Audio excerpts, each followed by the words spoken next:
Okay, so our tribe talks, I got 3 minutes, 2 minutes, and 55 seconds, and we've been looking at, in our study, Discipleship Journey, the reality of sin in our world. You know, the thing that we like to pretend doesn't exist, the word that our world doesn't like to even talk about. And I just want to really briefly take a look back at the garden in the world's shortest 3-minute sermon, okay?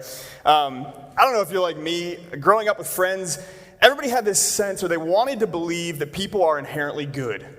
Right? We see this in our world. Everybody wants to believe that people are good. However, when we look at our world, we see just like incontrovertible evidence to the contrary.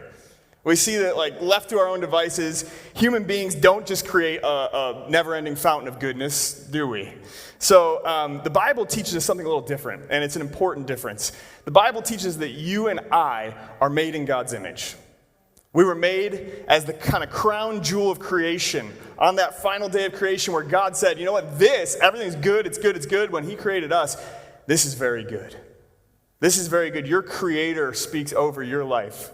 Very good. And that is why, we were made to be very good. We have that sense that we should be, we could be, maybe somehow we can get back to being very good and experiencing that rest and peace and joyfulness in life that God made us to experience. That's what the garden teaches us, is that we were made to be very good, but that every single one of us faces and falls to the same things that they faced and fell to in the garden as well: temptation and sin. In Genesis 3, the serpent asks a question of Eve. Let's see how I'm going to do. Oh, man. Okay, we got to move. And he says this: did God really say, and he asks the dumbest question in the entire Bible, did God really say you can't eat from any tree in the garden? Catch that. Did God say you can't eat from any tree? Well, where else are you going to get food? That's a stupid question.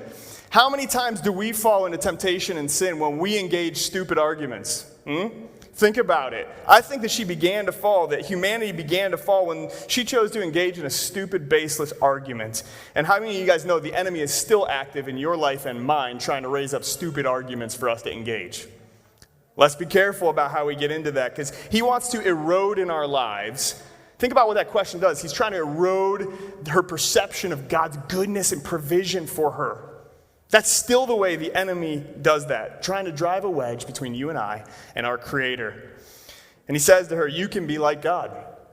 You can be like God, stoking the pride of humanity. The backdrop of the entire story of the Bible in Genesis 1 through 11 is a story of God's supremacy, his power, his provision, and his rightful place as Creator, and the constant push of the human spirit and our enemy to say, no, I can do it better.